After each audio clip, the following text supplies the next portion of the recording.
You think you're playing the game of money, but someone else already owns the board. You're working hard, saving money, and trying to get ahead.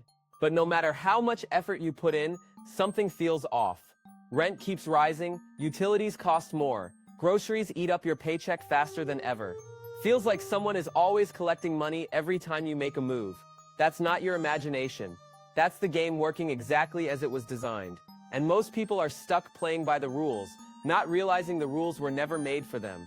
Now picture this, a man who didn't invent anything new, no apps, no devices, no flashy brand, but he still became one of the richest people on the planet. How? He played Monopoly. In real life. Not with fake money or toy houses. With land, housing, water, gas, electricity. He didn't just join the system, he learned how to own it.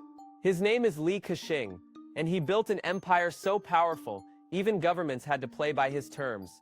He didn't chase fame, he chased control. While others were focused on winning the game, he focused on owning the pieces. He bought land before anyone else wanted it. He waited while others rushed. He built systems that made people pay him again and again without even realizing it. And what's wild is, he didn't start with billions. He started with timing, patience, and strategy. That's what we're going to break down. Because the truth is, you don't need to be a genius to win. You just need to stop playing the game like a pawn. On the passive path, we study how real wealth works, not in theory, but in real life. And if you've ever wondered how the game really works, it starts here. It starts now. Let's talk about the real rules of money, and why most people never see them until it's too late. Li Ka-Shing didn't try to be the best. He made himself the only one. There's a difference between competing and owning. Most people compete. They fight for the same customers, the same jobs, the same markets, but the wealthy, they avoid competition entirely. They find ways to control access.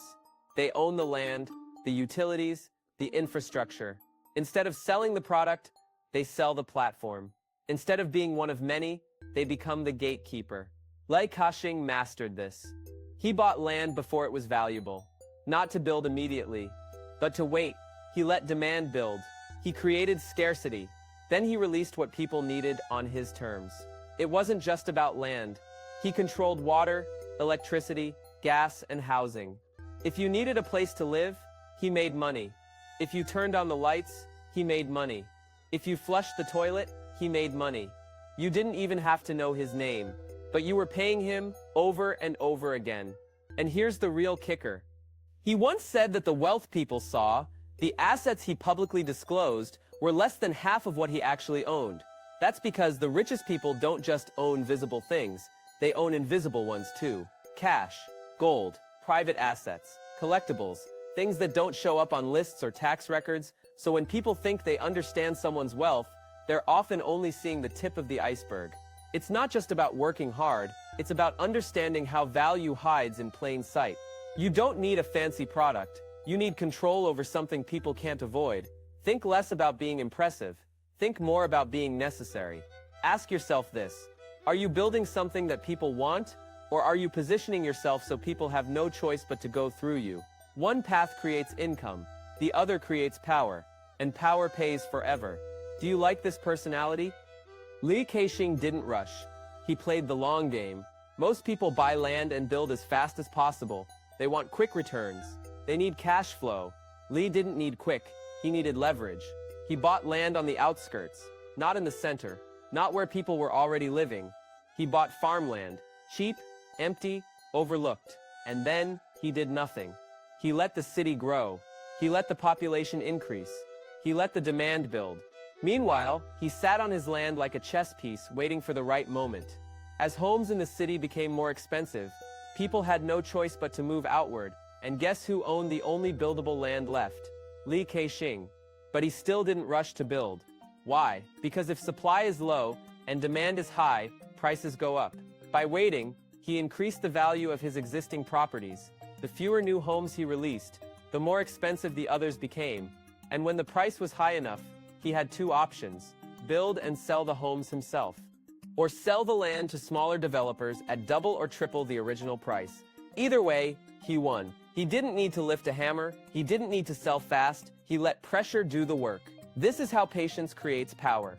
When you control the asset and you're not in a rush, Everyone else has to wait for you. He wasn't reacting to the market, he was setting it. That's not luck. That's not timing. That's strategy. What if your biggest move wasn't what you bought, but what you chose not to sell? Li Ka-Shing didn't stop at land. He built systems around it. If you lived in one of his buildings, you weren't just paying for rent, you were buying your groceries from his supermarket. You were getting your medicine from his pharmacy, you were using services he owned. Even the water and electricity might be tied to companies under his control. He didn't just sell the house, he sold everything that happened inside it. Every transaction fed back into his system. Imagine owning a vending machine. Now imagine owning the building it's in, the company that stocks it, and the electricity that powers it. That's not business. That's a loop, a self-feeding loop. That's why even giants like Walmart and Carrefour couldn't break into Hong Kong, because Li had already closed the loop. He didn't give customers a better deal, he gave them no choice. That's monopoly thinking. You don't compete, you remove alternatives. You don't attract, you surround. He didn't need to sell more. He needed to make switching harder. Once you control the environment, you control the outcome. This is how recurring income is built, not by selling more stuff, but by owning the context in which stuff gets sold. Most people build one stream of income. The wealthy build an ecosystem, a place where every dollar in the system eventually flows back to them. The key is not owning everything, it's owning everything that touches the customer. When you do that, they can't leave even if they want to. When crisis hit, most people froze. Li Ka-Shing moved. In 1997, the Asian financial crisis shattered economies. Markets crashed, real estate values dropped. Investors panicked, but Li didn't see disaster. He saw a discount. While others were selling in fear, he was buying in bulk. One move stood out. He bought a struggling telecom company, Orange. At the time, mobile networks weren't making much money. People thought the industry was doomed. But Li knew something. He knew that in chaos, attention drops and prices fall. And that's when assets are most available. He acquired Orange for a fraction of its potential value. Then he sent one of his top operators to run it. In a few years, Orange went from 3 million users to 35 million. It took over 60% of the market. Then, at the height of its success, he sold it. At a massive profit, the timing was perfect. The narrative was clean. The market was hungry. Investors saw growth and wanted in. He raised billions just from the story. But the real genius wasn't in the sale. It was in what came next. He quietly bought back influence in the company at a lower price, maintaining control without keeping the spotlight. He didn't build a phone, he built timing. He turned panic into positioning. This is the pattern. He waits for fear. He buys what others run from. He builds value while no one is watching. He exits when everyone is chasing. Then he repeats. He doesn't need 10 strategies. He uses the same ones again and again until they can't fail. Mastery isn't about doing more. It's about doing fewer things better than anyone else. When the crowd moves left, pause. Look right. That's where the opportunity is. Li Ka-Shing didn't act like a billionaire. He acted like a student. He studied people. He studied timing. He studied power. He wasn't loud. He wasn't flashy. He was observant. When he walked into a room, he noticed everything. Not just the executives, but the janitors. Not just the business deals, but the mood in the hallway. He greeted staff by name. He thanked waiters personally. Not for show, for awareness. Because power is fragile, and the smallest people can cause the biggest problems. He understood that disrespect costs more than kindness ever will. One ignored employee can ruin a deal. One angry driver can crash an opportunity. Li protected his future by respecting his present. He knew that leadership wasn't about commands, it was about presence, about how you treat people when there's no benefit in it. This wasn't morality, it was strategy. He saw the game for what it was, a system run by people, not numbers. And people remember how you make them feel. Most people think business is about skill. It's more often about trust. People do deals with people they like. People protect leaders they respect. He didn't dominate with force. He dominated with stability. Everyone knew he could be trusted, and that made him unavoidable. The world doesn't reward ego, it rewards usefulness, consistency, calmness. Li Ka-Shing didn't try to be a legend. He tried to be reliable, and in doing that, he became both. You don't need billions to start. You need a mindset that sees the board. Start with one problem. Solve it better than anyone else. Then own the way that solution is delivered.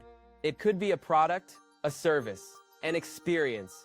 But more important than the product is the control. Can people get what they need without going through you? If they can, you're replaceable.